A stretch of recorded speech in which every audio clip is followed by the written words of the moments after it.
What is going on, guys? Welcome back to the channel. Critical Overload here. So I'm talking about Halloween ends in this video here again today. So the Halloween movie's official Instagram account and some other, official social media outlets or accounts related to this movie put out a post like this, as you see here on your screen. This is from Instagram.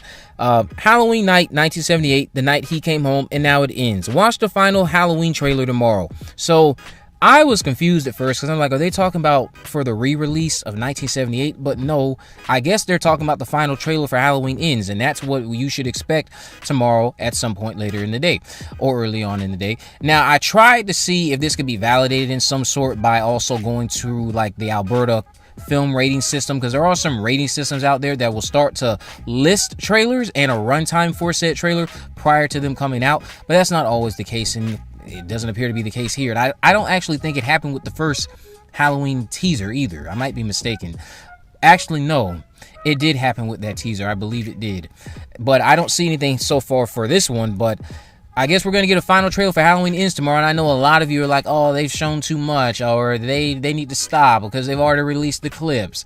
Honestly, I can only say if you don't want to see anymore, just don't watch it. The final trailer probably is going to put, I would hope, a bigger highlight on this character of Corey Cunningham and showing you that this is more so going to be a character-driven movie that's not just going to be Michael Myers versus Laurie Strode, because I know, they're out there. There are going to be a lot of people who, again, they're not watching videos like this. They're not researching everything like we are, or just talking about it till the movie comes out like we are. They're going to see marketing, get it in their head of Michael versus Laurie. They're going to sit down and see that a large chunk of this movie is not Michael versus Laurie. It's probably not even heavily It's probably not even heavily progressed off of the character of Laurie as much as it might be heavily progressed off of the character of Corey. And then those people will leave saying, hey, that was false advertisement. And in some aspects, I don't blame them, because again, they're doing a real good job at just constantly hyping up Michael versus Laurie. To an extent, I get it, but tell us more about this movie. Market it with other components other than the main event of the evening, because the main event of the evening, like Michael and Laurie fighting, that's not the whole movie. And I don't even think anyone would sit down. Now, if I'm wrong, you can let me know. I don't think many people will sit down and watch a movie anyway. Let's say it literally was Michael versus Laurie for over an hour and then some change attached to that. I'm not watching that. I'd rather watch Freddy versus Jason fight again, honestly, than these two has-beens. I'm just kidding.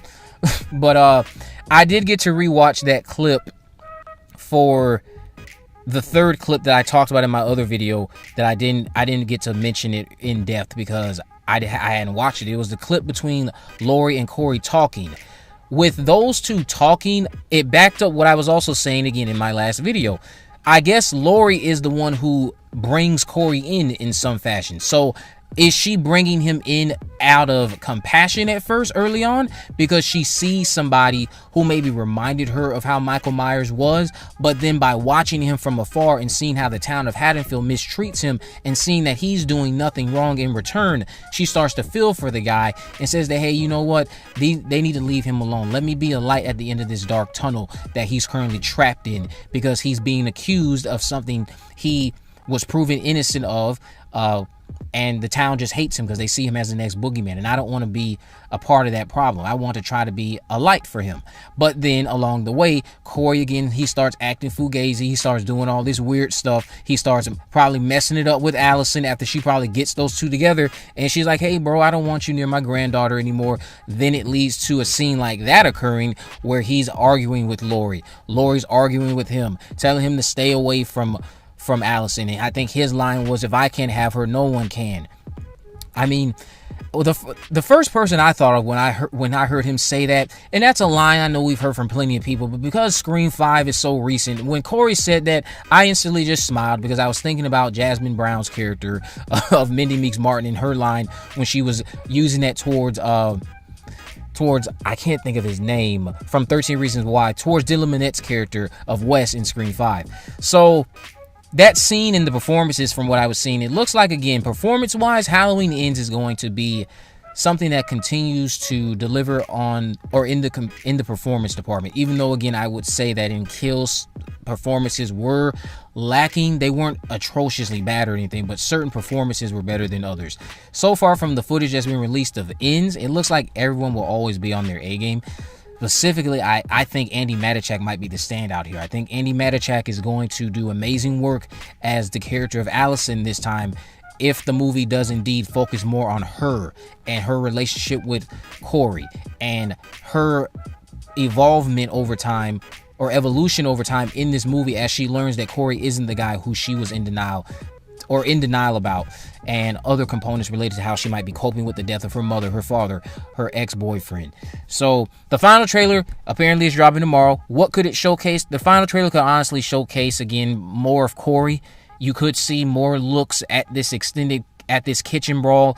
You could see more things related to this scene that, again, seems like you can pick it out by going through the track list, maybe of the town of Haddonfield coming together and taking Michael's body somewhere, because, again, there's a track title called The Procession. I believe that's what it's called, and the procession usually involves, I might be getting the word wrong, but I think it was called The Procession. The procession usually involves a group of people coming together. Now, why would a group of people come together over Laurie? I don't know, because, again, Laurie was somebody who I think we would say was considered the town crazy woman. I think more people would collectively come together if that thing that they all collectively feared had been abolished, and that would, of course, be Michael Myers. Maybe we'll get a shot of that. We could get more shots of Allison and Corey hanging out, get more shots of what's going on with Corey. I think anything with Corey is necessary at this point, just so that people who might be in the mindset of it's all about Michael and Laurie can at least see this if it has other things in it and be like, oh, it's not going to be all about Michael and Laurie, because, again, that's the primary thing they're trying to sell you on, and that's fine. But, again, I think a lot of us know, who are experienced with this, and we are all very familiar with certain marketing techniques, and we, of course, have been familiar with the plot that's out there, that this is not going to be just the Michael and Laurie show. Tell us about Corey Cunningham. Rohan Campbell and his lack of promotion, honestly, has been a little disappointing too. But let me know what you guys think about all this down in the comment section below. If you haven't already, of course, make sure you subscribe, turn on post notifications, and you never miss a video. In the description, I'll have links on my social media accounts. I'm on Facebook, Twitter, and Instagram. You can message me there, of course, to let me know if there are any movies, news, or reviews you'd like me to cover in the future. And with all that in mind, guys, I will see you in the next video.